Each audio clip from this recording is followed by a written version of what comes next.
And good evening, everybody. Welcome to the latest edition of You Get What You Get. I'm Rickey Hampton with my great friends Tree McDougal and Tim Turner coming to you on a Tuesday evening. Hope everybody had a great weekend. Hope your team won the Super Bowl. And we're going to be talking some NFL Super Bowl action throughout the show.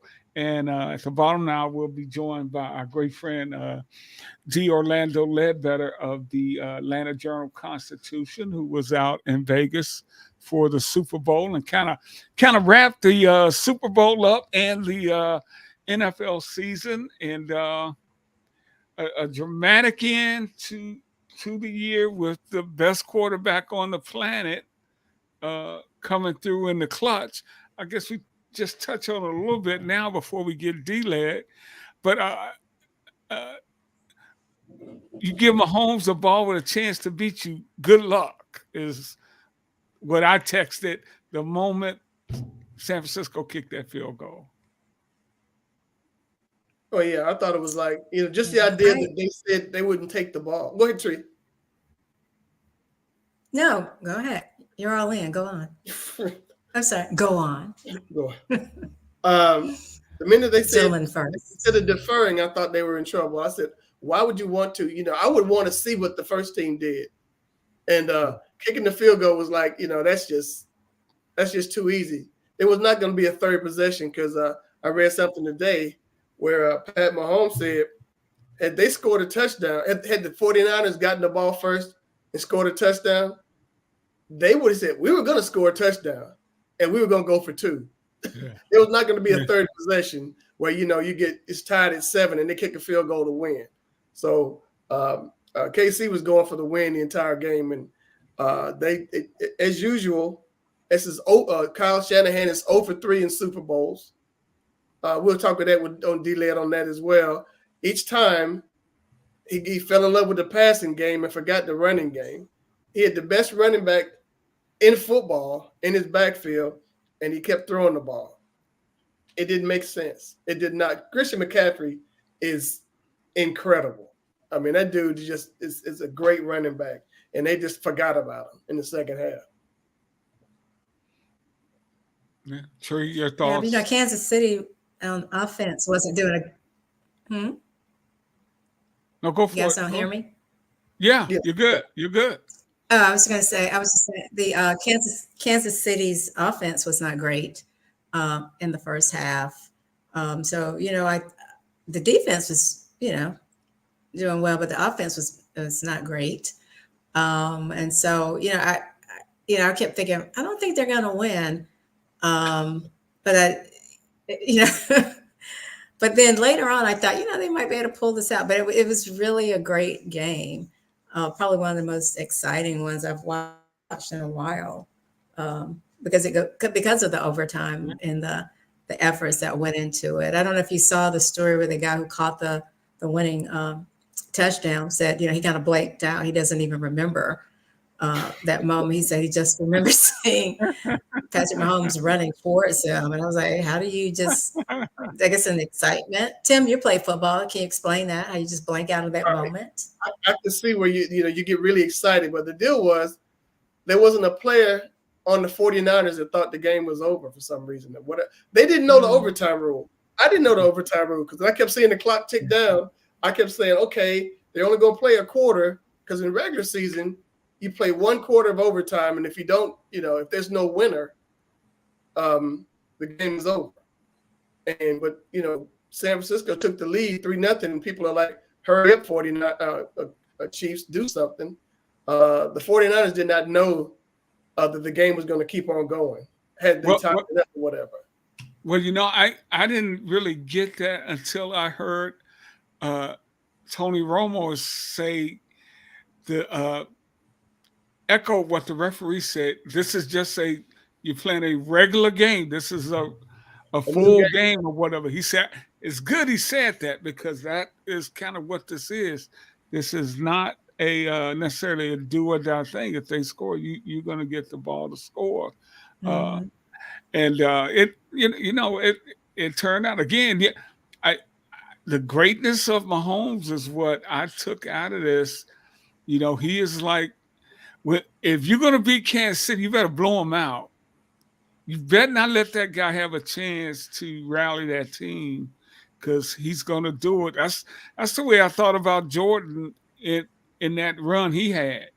If you're going to get the Bulls, you better be up 10, 15 points with 2 minutes left, maybe a minute left, because this guy will will you down there. And he did it. But you're right, Tree. I think the unsung heroes of the Kansas City victory was their defense. And Andy Reid kind of gave them a shout out at the in the locker room. And we're going to get more into the game when we're joined by D. Orlando Ledbetter of the Atlanta Journal-Constitution.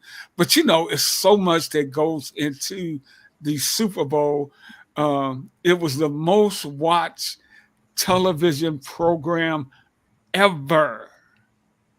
Do you think Swift had something to do with that? Swift had something to do with that? Oh, for sure. That's saying something, because I think that's I mean, it surpassed the series finale for That's My Mama. Okay, I was going to be sure. And we should explain that we have some technical difficulties, so we don't have the video. But so Tim is going to pantomime. Is that correct? For this evening. Okay, I'm only going to do it like one time.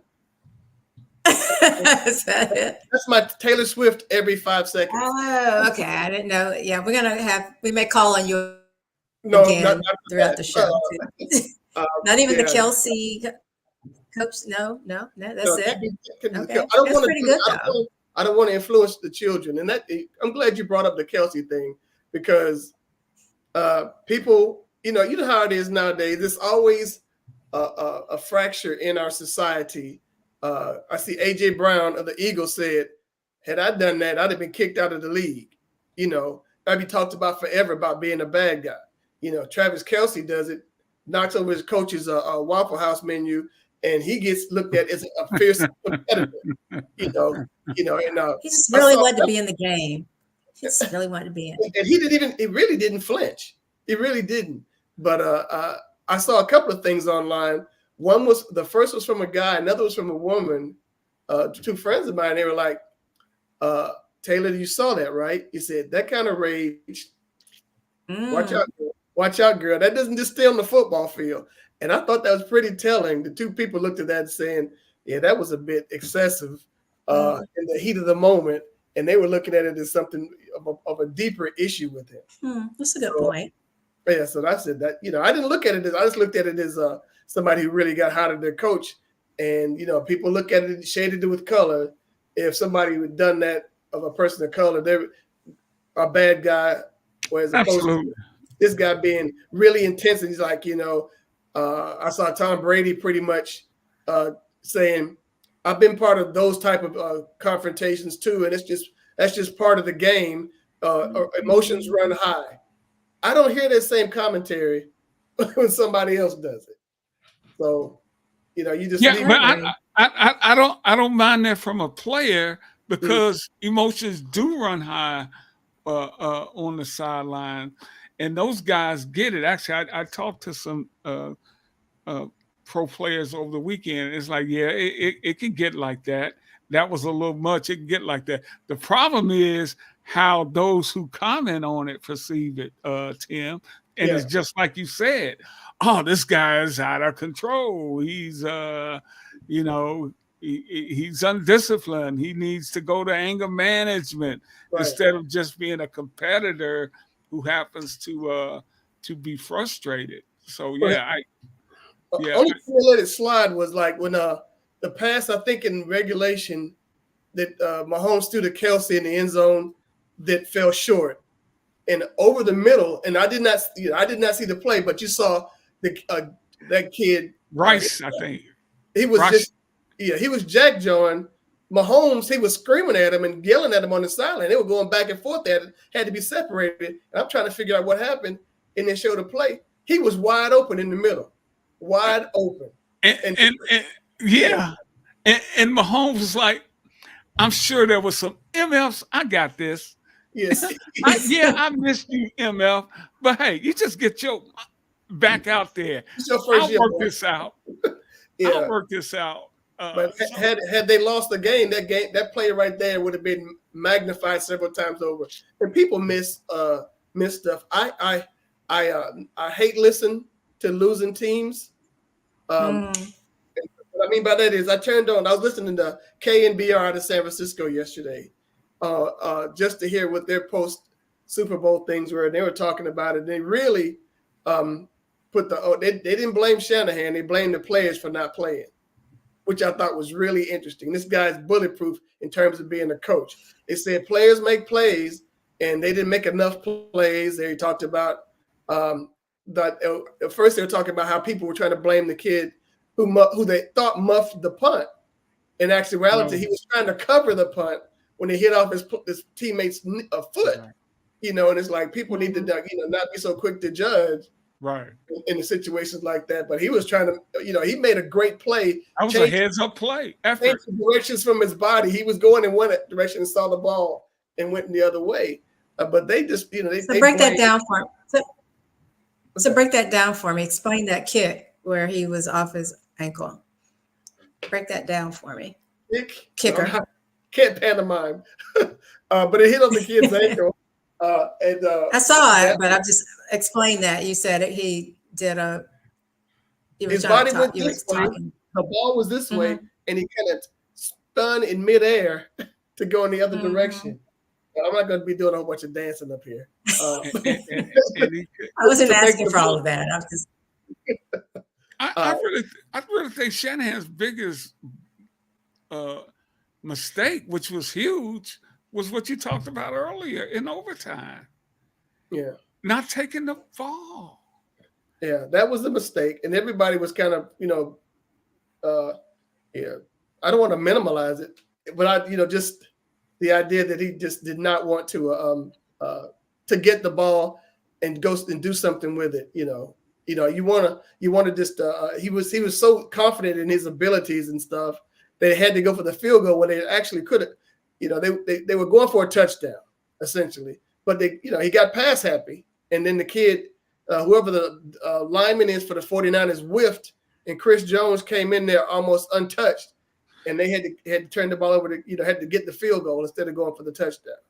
So it was interesting to see that, but we want to leave that to delay and stuff. But this all this off the field stuff, because I was in a meeting Monday at the office, and people were talking about Super Bowl commercials. And somebody said, now, was that commercial before or after halftime? Because they were like, I didn't see anything after halftime, which means like most of the folks tuned in at the half to watch Usher at the halftime show, which was a rousing success depending on who you are, or I didn't get it depending on who you are. Because I saw some people who are of age who said, is it me or was that the most boring halftime show I've ever seen? Really? Okay, so what did you guys think? Usher's been around 30 years. I mean, he performed as a kid. I mean, he started off as a teenager. Trey, I'm a lot like you. I'm not a huge Usher fan, but as it turned out, and I actually saw the halftime show later, I did know a lot of his songs. Yeah, I was rocking out. It was so I did good. know a lot of his songs, and I enjoyed it. Yeah. You all right, Tim? Tim? Let us know if we need to send somebody over there. You okay? We can hear you. Are you okay? Andy, are you okay? Are you okay, Andy? Get to some yeah. Okay. You okay? Man, I heard a thud. We heard all kind of hacking and going on. You all right, man? Over here. I'm like, hey, you got this man's address? Do we call 911? 911. He says, yes, you lost him on the phone. Here's Tim. I'll just keep water with you, man. Oh, man, I need to go get some more. My bad. Usher, I did not know this before the game, but he was not paid to do the halftime. No, they're never paid. They're never paid. But it said after this, the first song of his set caught up on Spotify. Let's see, between 6 p.m. and midnight, the song went up streams went up over 2,000%. Okay. Wow. Right. Yeah, and I heard it got. I don't even. Now you might got to say. Go ahead, because I got a stat to add on top of that. They said the streaming. They said his streaming overall went up 550%. Okay. And they said his album sales are up huge. He's about to embark on a world tour. He added a third show here in Atlanta. He's going to be in here in October, and he's at State Farm Arena, and he sold out the first two. He's probably going to sell out this third one now. You got our tickets? You got our tickets, Tim? Don't have the tickets. I thought we were going to get backstage passes. I'm still working on those. I don't need all that. I just, I don't need all of that. Sorry, I don't need all of that. Just and he made over 50, and they said in exposure, he made over $52.5 million. Yeah, in exposure, yeah. So for 15, what was he on stage? 12 minutes or so. 12 minutes, not bad work. If you can I lose it when an HBCU band comes on. I saw that. I was like, oh my God. They had Jackson State on there, the Sonic Boom. Yes, sir. They are. Yeah. And I got to give out a shout to my great fraternity, Kappa Alpha Psi. Oh yes, you have to. You have to. Them young brothers back there with the canes, doing all that new school stuff. I'm old school Kappa, but hey, more power to him. It was great that he was able to kind of demonstrate all the segments of our community and our music and what makes our community click. What do you mean? What do you mean by the roller skating? The roller skating, all the Atlanta rappers. What do you mean our community, Detroit person? That was at A-Town. All A-Town, Luda. You had Usher. You had Usher. There's another band. It was Jonesboro High School out here in metropolitan Atlanta. Was another band that was in the halftime show. Really? But what I mean by our community, our community is black folks. Oh yeah, but it was all the way around. I missed the Alicia Keys. I understand that her first note was not her best. It wasn't. I saw that. I went, what? But I was gonna say this. I noticed it, but I just kept on rolling with it, and she recovered. Some nerves, because she. Yeah. And then her was on there, and it's like she was great. I love the fact I saw a picture where her, I guess, performed at the Super Bowl when she was like like less than 10. Yeah. And then she was back at it, and she rocked it. It was such an amazing show. I was really impressed by it. Yeah, it was. And then you had CeeLo Green. Oh no! No.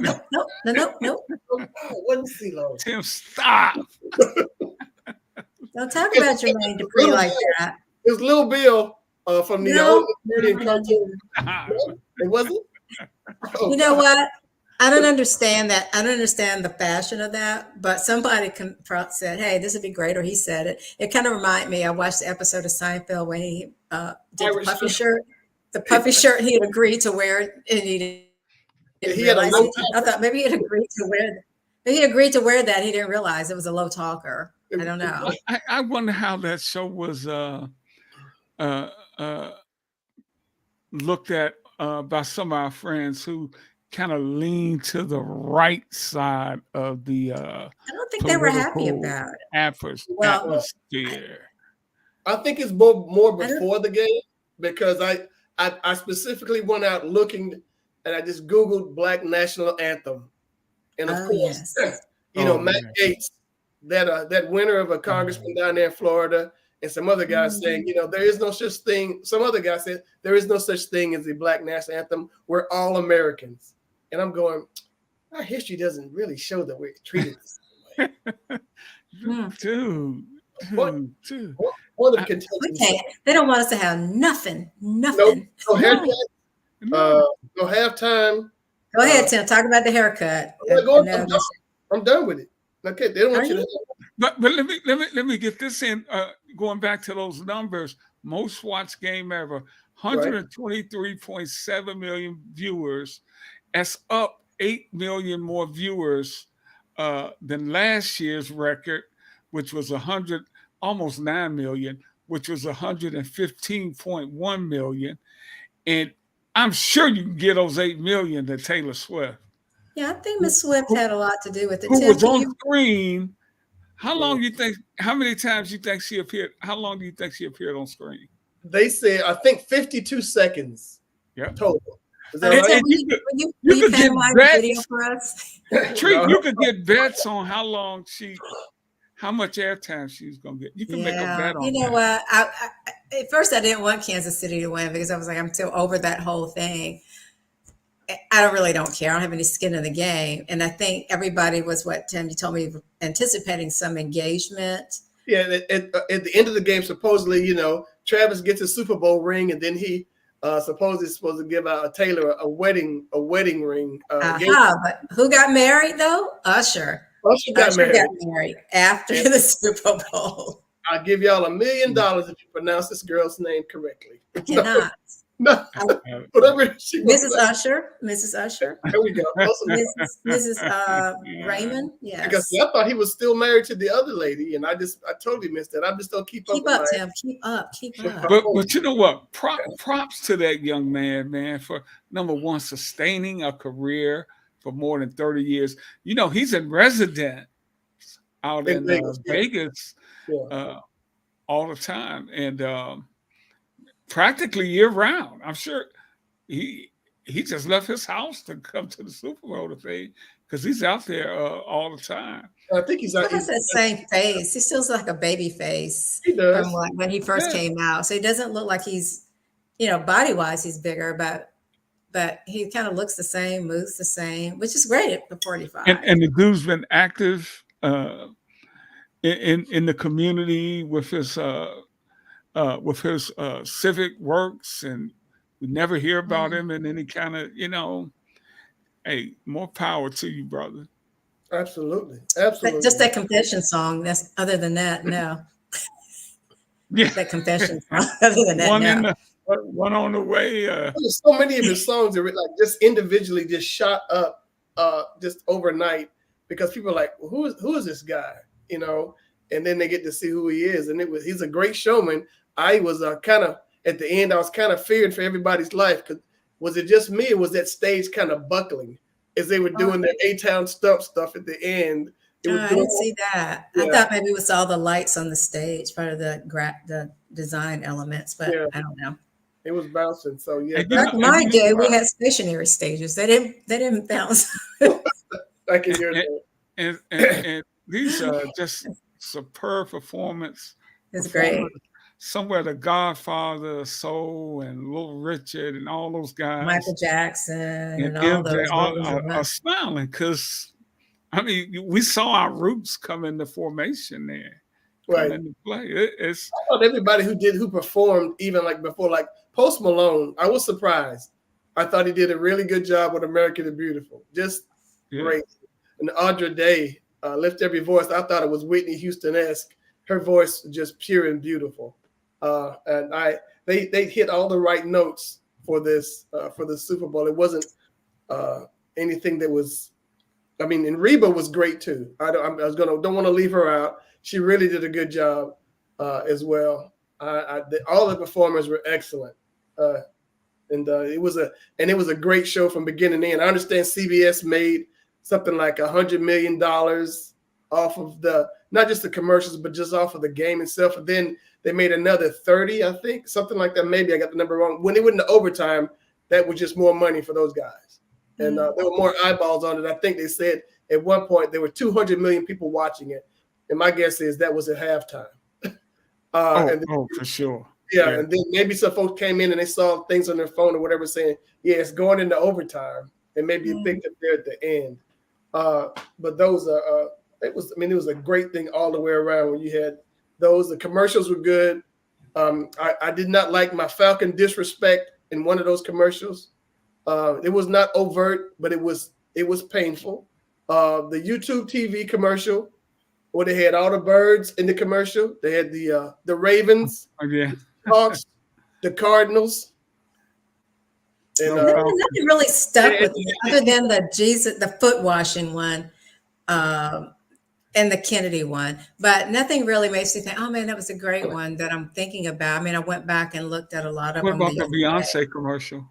Oh, that was good. Yeah, that was funny because she was kind of making fun of herself, and she dropped 2 songs. She said, "What, So yeah, that was good, but it's not like readily coming to mind. But I did go back and tried to find those 2 songs that she I thought released. when Anderson forgot who David Schwimmer was, and they were on Friends for like 10 years. I thought that was a pretty good one. Yeah, and Yeah. what the Dunkings? The Yes, Dunkings. Yeah. Affleck and Damon, and their commercial was pretty good. Jennifer Lopez, yeah, that was a. Oh, the Dunkin' Donut one. Yeah, I did like that one. I like when But we're gonna get back. yeah. Because I definitely want to get into some aspects of the game, and just talk to D-Lane about his thoughts on the season and everything. And he should be joining us short. Hey, one quick thing I want to throw in here: the greatest golfer of all time has new logo. Did you guys see that? Oh, Tiger's new logo. Yes, I'm not seeing Sunday Red. It is gorgeous. Tim, can you act that out for us, or Joy? I need to check it out. Well, we got a bad day not to have visuals. Well, people can go find it like I'm doing now. Yeah, he has a tiger, and every stripe in the tiger stands for one of his 15 majors. I see it. And he said, when I win my next one, we're going to have to do a design. So that's sweet. He's hoping he's going to come back and try to win another. He's making his PGA Tour debut this week, not debut, season debut this week. I did want to throw that in before we got in there. He had a big press conference out in LA at Riviera today. What else can we hit on before we get D-Led in here? Speaking of LA, UCLA. No, go ahead. I was just saying, tomorrow spring training starts. You got baseballs right here. So, absolutely. 18 teams open camp tomorrow. So, it won't be long. And I know that I'll try to be in I was going to say Atlanta Fulton County Stadium. It doesn't exist anymore. I'll try to be in Turner Field on April 8th. I think it's going to be the 50th or 51st anniversary, the 50th anniversary of Aaron hitting 715. Wow. So, yeah, it's been a while. So, but you got our tickets, Tim? You got our tickets? It's a Monday night. I think you probably be in class. Come on.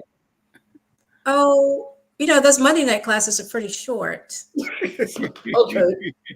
Hey, but as a Braves fan, I mean, you got to wait all the way to September to the playoffs because your team's going to be in the playoffs. Right. This is just like, the NBA game or something. You really don't start watching until the fourth quarter. Right now it's like, who's watching them play the Diamondbacks in June? Nobody. Somebody like, not the Diamondbacks, but somebody else. Because I think that's a good and bad thing. Your team is World Series caliber, so they're going to be in the playoff. But you got to kind of hope everybody's healthy throughout the season and all that, and peaking at the wrong time.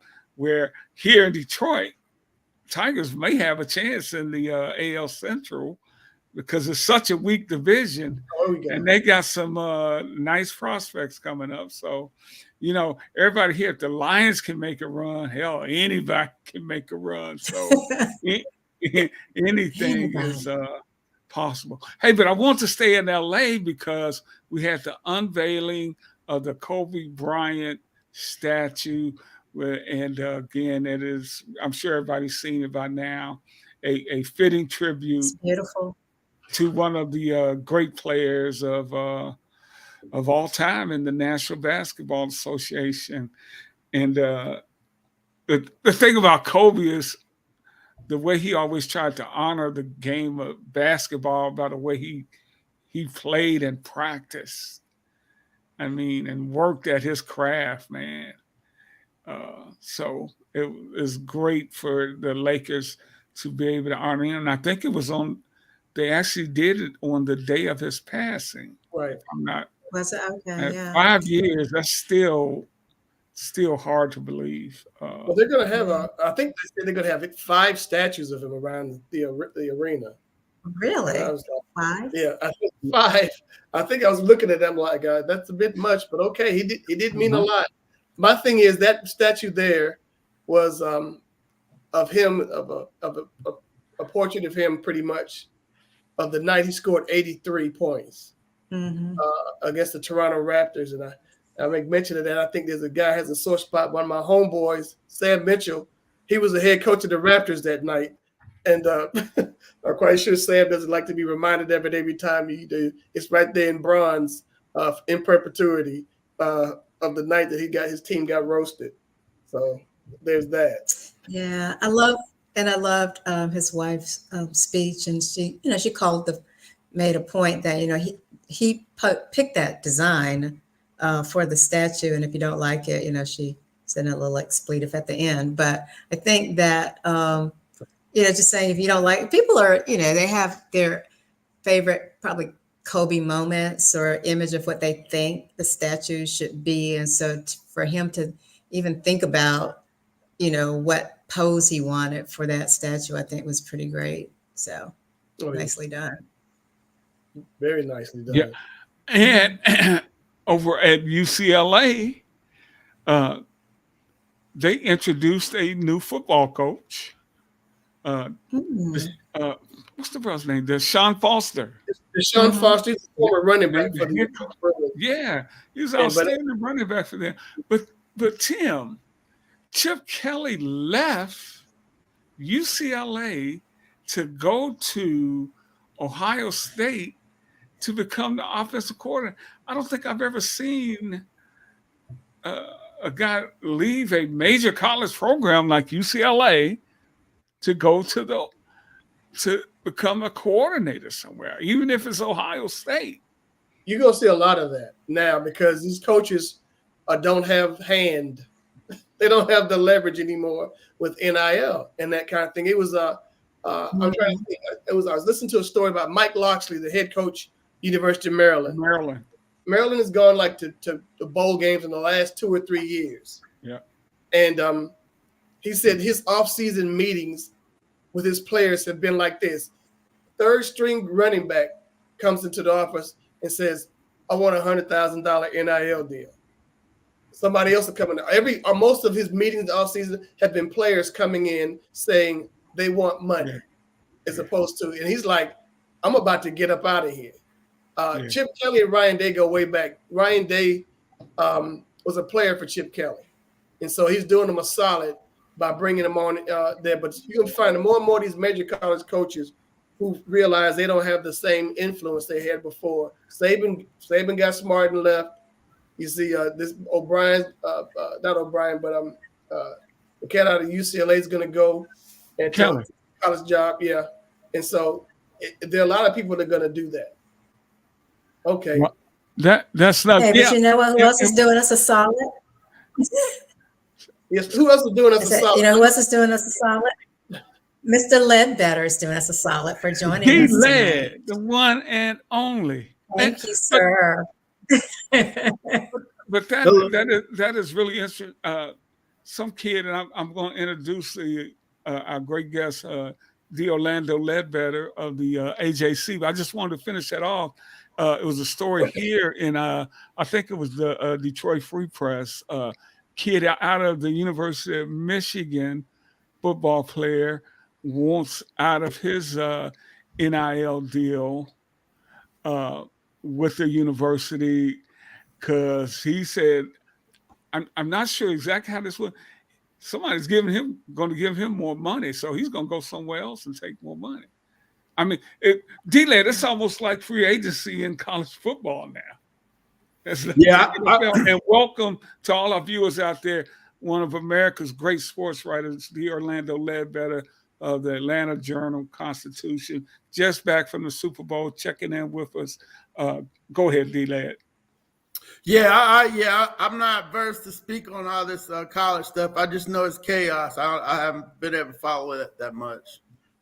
Well, this is a whole new world, man. Well, it's really not. The players have been getting paid for years, and now they're just calling it NIL and collective and so forth. So, I mean, it used to be the booster handshake, so it's not anything new for the elite of the elite players, just was under the table. So, Yeah, you can't tell me Kentucky wasn't paying their players before Calipari got there. so yeah, no, it's just it's above ground. We're talking about it more. I did talk with one of the Auburn beat writers, Tobias Wilborn, was over there for a pro day or something. And he was like, all the kids were mad because, they didn't signed it. They were supposed to get, one kid was supposed to get $8,000 a game, but, he wasn't paying that good, so they paid him $5,000. So he looking for his other $3,000, So that's the bottom of it. They won't pay, but they want some production out of the money that the boosters are spending now above board. So I mean, it's a big tackle at Georgia. He left to go to U.S. and they just won back-to-back national titles. His name was Big Bear or something like that. And he went to USC, and he gets to USC, and he's sending pictures of his new dorm and pictures of downtown LA because they paid him more money. So he went to USC for a year. Yeah. Hey.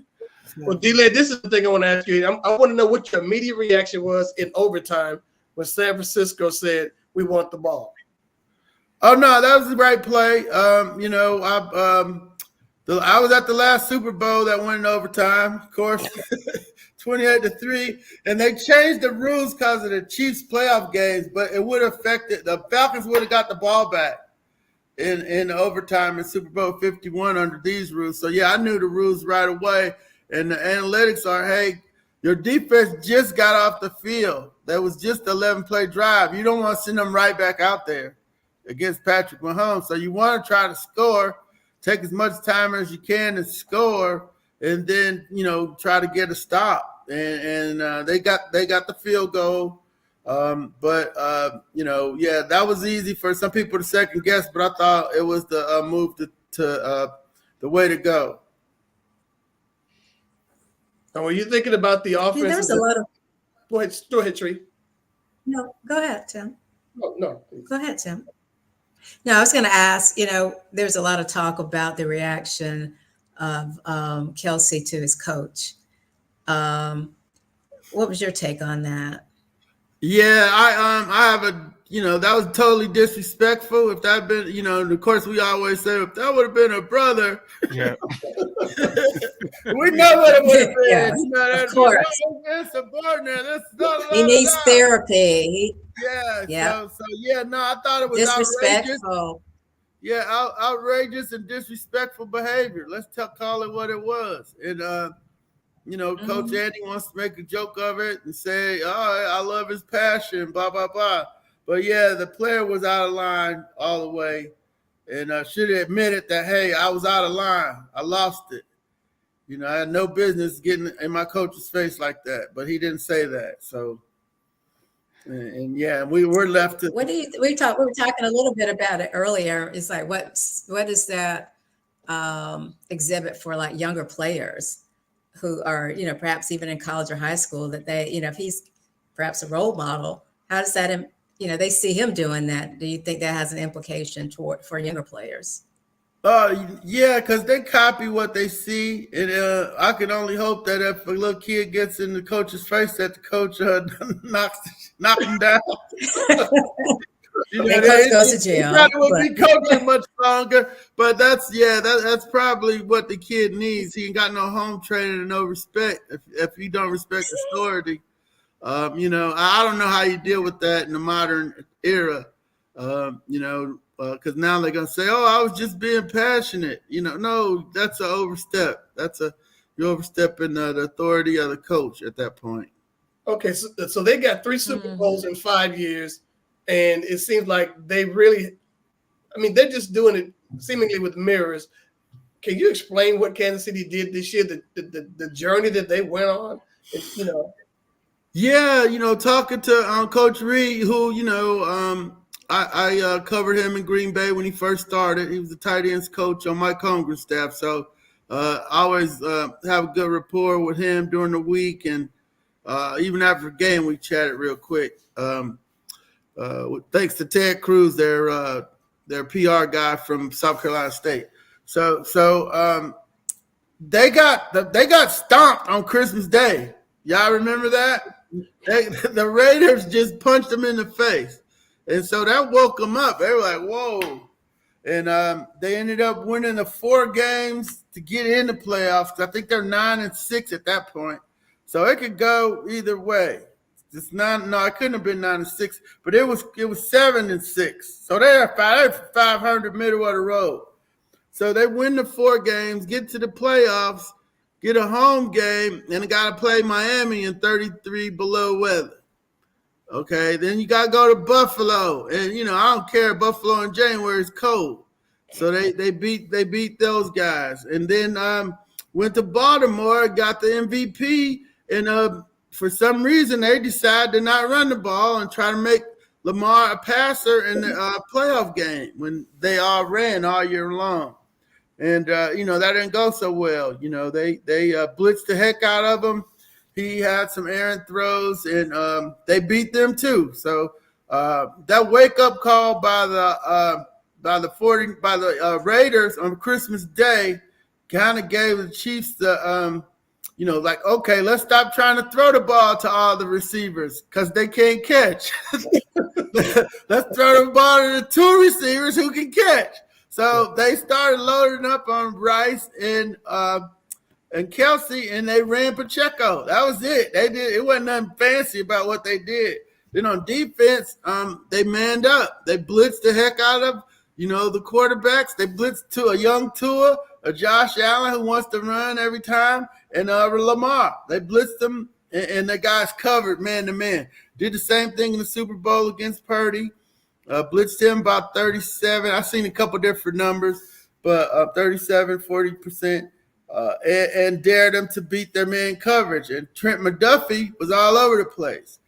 And so, that's what they did. They stepped up their man-to-man coverage, their blitzing, and they simplified the offense to just, it's like, okay, we don't need to throw it to Valdez-Scanlon 10 times a game because he's going to drop 8 up. So let's just put that over here. So, don't throw it to McCole Hartman.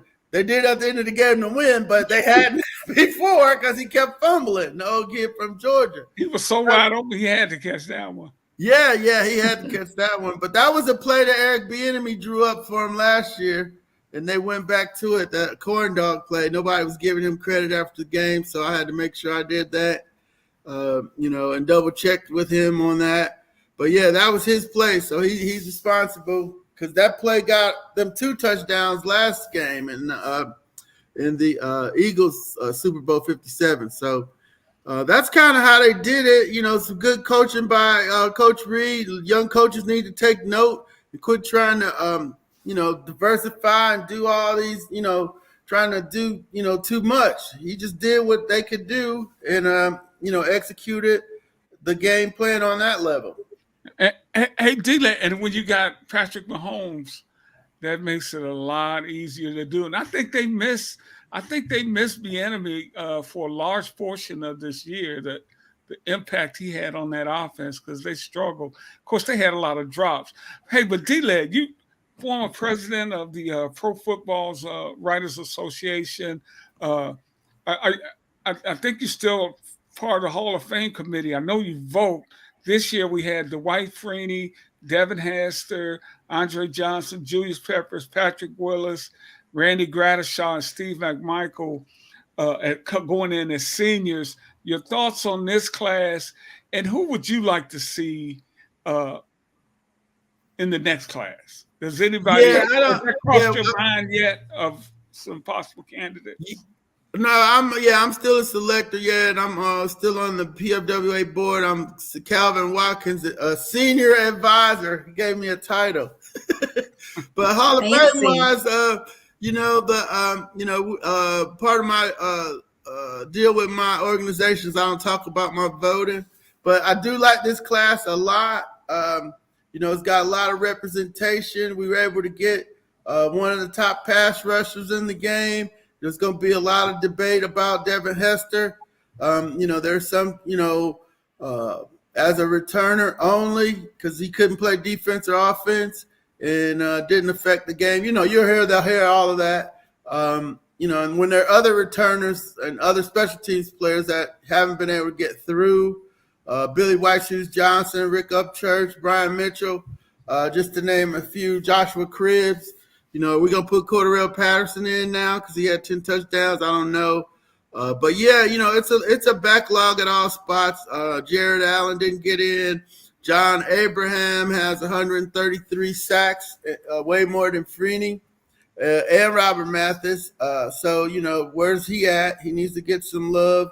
Willie Anderson was a finalist from the Bengals, and Jari Evans, the guard from New Orleans, will get in eventually also, I do believe. But we got Fred Taylor at running back, got through. He's going to get some consideration here in the future. Antonio Gates was the big one too. Yeah. Even though I'm talking about what I'm not supposed to be talking about, it's three. We just speculate. Speculation. Yeah, it was three people that PEDs were discussed that came up, and I don't want to put that. There was some people. One of them got in, and two of them did not. So the performance enhancing. It's not like Barry Bonds in baseball, but it is starting. We are starting to see the first wave of Hall of Famers that were partaking in the steroid era. Okay. And Willie Anderson was the running back, correct? Right tackle for the Bengals through most of the Marvin Lewis era.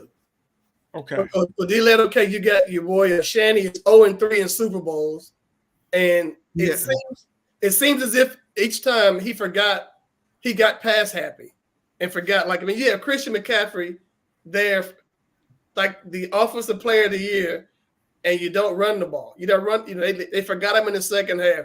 They didn't run the ball in the other Super Bowl they lost against Kansas City, and of course, they didn't run the ball in Atlanta.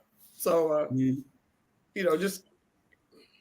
hasn't learned his lessons. He's got a fullback on all those teams too. He had a use check, so he could have gotten a power eye and ran the ball behind his fullback.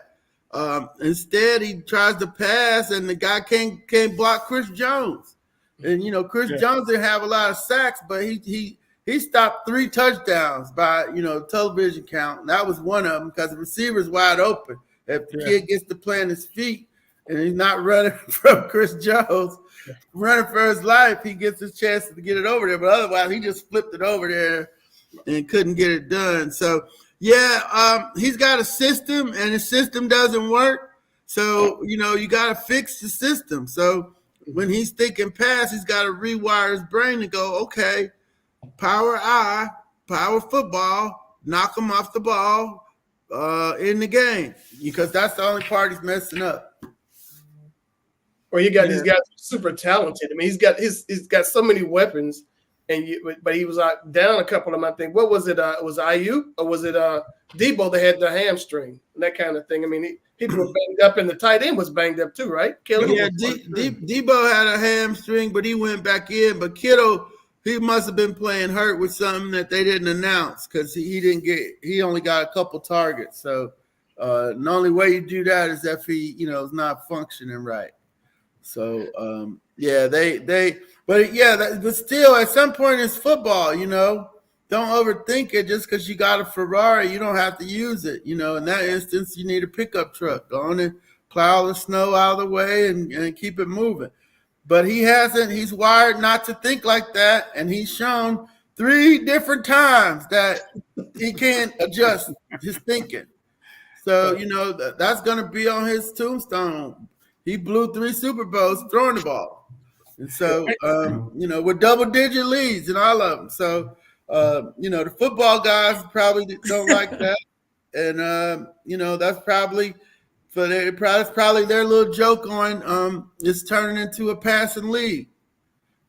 Hey, D-Led, your thoughts on Patrick now and what he's been able to accomplish in such a short time?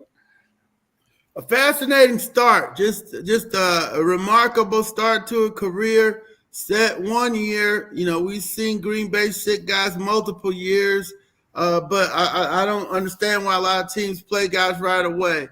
It's only worked a couple times. Marino, Matt Ryan, maybe Flacco, and just this last year with CJ Stroud. So on developing quarterbacks, that's one thing. Now to take them from that to elite status, Kansas City already had a pretty good roster with Alex Smith as a trigger man. So he's benefited from that. But I'm not going to get too overly, he's the greatest, he's the GOAT, because we saw what happened to Tiger Woods. The back injuries, the life challenges, kind of derailed his career when it looked early on like he had an easy walk to the Jack Nicklaus mark. But he's not going to get there now because his back fell apart and shredded his back. So, with Patrick, wish him the best health-wise. But he's certainly off to a great start here with 3 and 5 years, and doesn't look like this one was the toughest. They had to figure out a lot this year. He didn't have no Tyreek Hill out there burning people for bombs and stuff like that. So this was probably the hardest one for them, especially that road playoff game trips they had to Buffalo and Baltimore. So that was impressive. When the game's on the line, he knows how to make a play to win it, and that's going to benefit them going forward. Yeah. Hey, this year, go ahead, Tree. Go ahead. Go ahead, Miss Tree. I was going to ask about, what do you think about the Falcons' new head coach? Yeah, Raheem. I was here when he was in Tampa Bay, so we had. That was back when you talked to the coach once a week, and so we talked to him as a young head coach in the league, and then here with Dan Quinn, he did a good job relating to the players and doing whatever Quinn needed him to do on offense or defense. So Raheem's a good, personable guy, well respected around the league. A lot of coaches and executives were happy to see him get the job. Now the whole thing for all these teams is it's not about the coach, it's about the players. So get him some players in here and see what he can do, because he's learned from some of the best in the business. Coach Dungy, Coach Gruden, Coach Tomlin. Heard a funny story I've heard about Coach Raheem, and I'm gonna get this verified. But John Lynch told me that when they were at Hofstra, the Jets were practicing at Hofstra, and Raheem was a grad assistant. He had just finished playing safety. He was, Division II. The Flying Dutchman was their name before they went politically correct. And so Herm Edwards said, hey, meet me at 4:15, to run, and we'll talk about getting you a job. And so, because he was coach of the Jets at that time, and they practiced at Hofstra. And Raheem was there every morning, 4:15. No.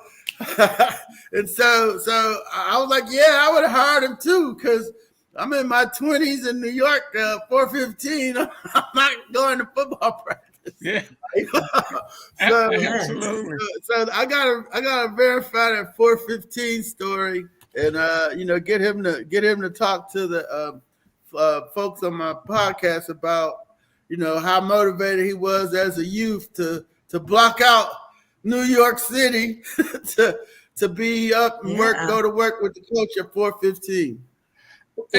Dina, could you talk about what they need? They're going to need a new signal caller. It seems like everything they're saying is that Ritter is not going to be the guy that's going to be QB1 next year, and you got some free agents out there that are floating around. What's your thinking? Yeah, well, this is what I know. They were going to wait till they got the new coach, but once they got the new coach, it's going to be his call on how he wants to play. Okay, and so Raheem kind of told us how he wants to play by bringing Zach Robinson with him from the Rams. So he wants a drop back quarterback. He only's been around drop back quarterbacks. You got to look at his history going back to Tampa. With Brian Greasy was there when he started in 2004. They tried to go with Josh Freeman. They always had a drop back quarterback. Comes to Atlanta, he's got Matt Ryan. Goes to the Rams, they got Stafford. So that's what he knows. That's what we're looking for. Now, what's available in that mode is, Kirk Cousins. Do you want to pay for that? You didn't want to pay Deshaun Watson. We still haven't figured out. We got a good idea that the former coach didn't want him, but some people in the organization did. And then drop back wise in the draft, you got Drake May, Caleb Williams, and Penix. Michael Penix could be there at number 8.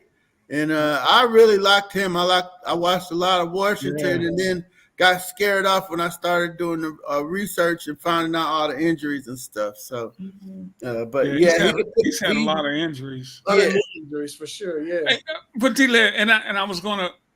We're almost out of here. Let you go. We're almost done here. One final question. I was gonna mention to you at the beginning of this year was 16 African American quarterbacks who started the season. I think it was even more than that by the end of the season that were playing. But you look at some of these quarterbacks that can move. You mentioned Caleb Williams and some of these other guys. Some of these guys can move around the pocket. And I'm thinking about a kid over in Chicago, Justin Fields, who has all kind of ability, can move around. Is Raheem open to something like that? I know he likes to drop back, but you see where so many of these teams are going with these guys that can get out and make plays with their feet. You saw Patrick do it a couple of times Sunday. Yeah, I think they got to reassess Justin. If they wanted Justin, Rick, they would have took him when he came out of the draft. They had the 4th pick. Okay, they didn't take it. So he goes later to Chicago. But you get him cheaper now. You can get him cheaper now. No, actually more, because you're going to have to pay a draft pick and a player perhaps. But anyway, I think Justin's coming along. Certainly, you want to be the Falcons and look at him. I think the Steelers are talking about it too. And Zach Robinson he was a dual threat quarterback at Oklahoma State. He did run a lot. He ran for, 800, 900, almost 1,000 yards, doing a lot of RPO stuff. So it's in his background to put it in if that's the way they go. But it's going to be, I understood that it was going to be up to the new coach on what type of quarterback he's going to want.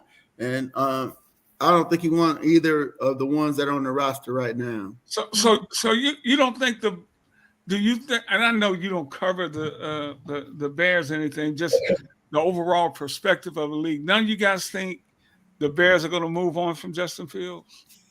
When I was up there, remember, we were up there late, next to last game for New Year's Eve, and he bombed the Falcons out 40-something to whatever. And, I mean, he wasn't doing nothing throwing to one receiver, DJ Moore. So he was running RPOs and throwing to one receiver, and he put up 40 points.